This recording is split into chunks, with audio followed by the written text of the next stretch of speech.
may be wondering what I'm doing standing here in a fluoro vest with Dr. John Hewson, former head of the Liberal Party, and Professor Tony McMichael, world-renowned scientist on public health.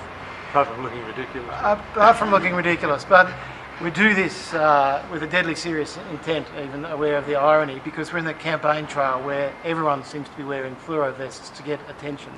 But we're also doing this because we're here launching this publication called Dangerous Degrees, our latest publication, our research primer about how a few degrees warming makes a lot of difference to the world.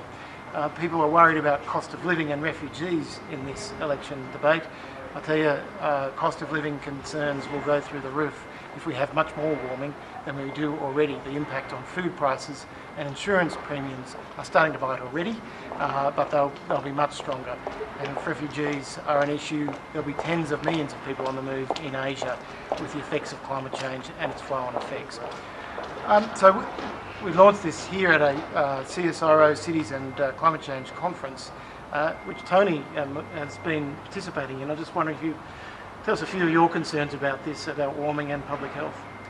Well, I suppose just picking up one of your opening lines, John, and yes, we're wearing these vests, but they're not yellow, they're not green, they're orange, as is the cover of the book.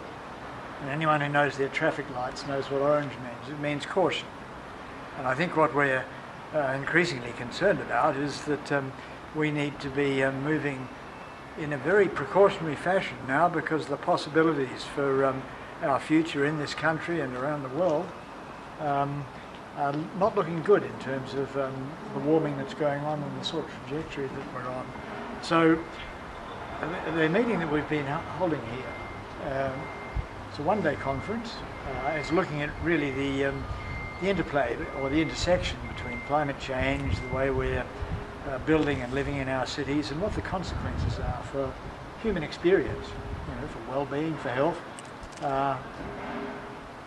It's a pretty diverse research program, but what it comes back and emphasises time and time again is whether we're talking about exposure to extremes of heat within the general community or in the workplace, exposure to extreme weather events. There are lots of things about urban environments that provide some protection and could do a lot better, but there are lots of things that actually amplify the risks as well. And we've been talking about the possibilities for mosquito populations proliferating in warmer conditions in urban environments where there are all sorts of breeding opportunities around backyards and water tanks and so on. So the story goes on, and it takes us right through to issues of mental health problems, young people who are exchanging and learning about climate change possibilities in urban environments and what it could mean for their future.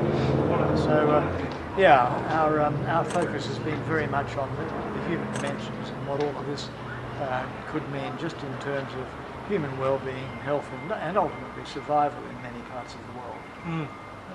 And John, you're an ex-political leader, not unfamiliar with silly hats, but also a leader in the financial investment community, and interested in your thoughts around some of the risks as well as the opportunities there.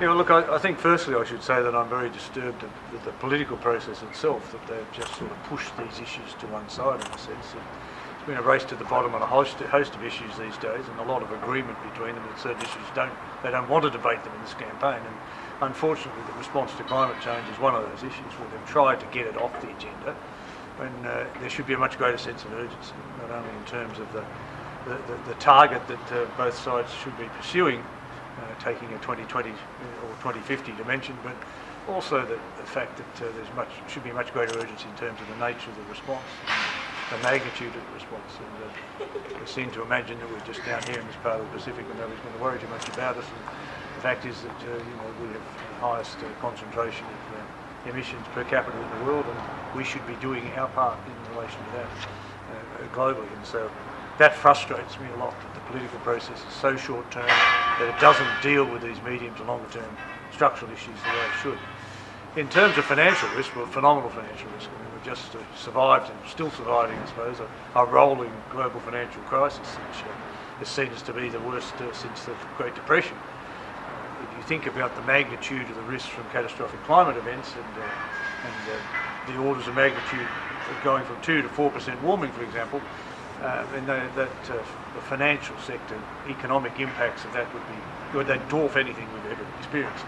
And people's superannuation in particular is at risk. It's being managed by some fairly large asset owners around the world who are not factoring in, not properly assessing climate risk, not properly factoring it into their portfolio decisions. And it is a very, very significant portfolio risk that's very difficult for them to deal with, because they can't sort of quickly lay it off in a financial market. They can't run out and insure it.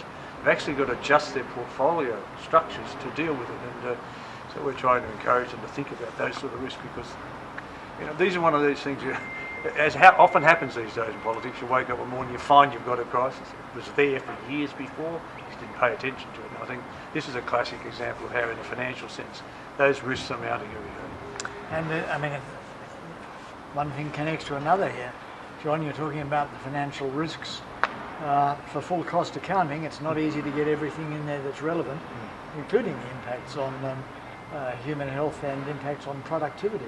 Right. And we heard some quite alarming figures this morning at this conference, that if we don't do something better about coping with extremes of heat in urban environments, for example, which tend to trap heat, and where older folks tend to live, and where the hospitals are, if we don't do something about that, we're going to find that actual workplace productivity is affected to the tune of tens of billions per year. At the moment, that sort of thing is not being factored into our financial risk assessments. It's interesting, both sides of politics are talking about the need to reverse the recent declines and weakness of our productivity. Neither of them are factoring in the climate risk. So this is an important new piece of work which gathers together the voices of climate, health, security and economic experts, and tries to provide some graphic illustrations about the need to take action, the opportunities of action, but also about why a few degrees makes a world of difference. I encourage you to get online and have a look.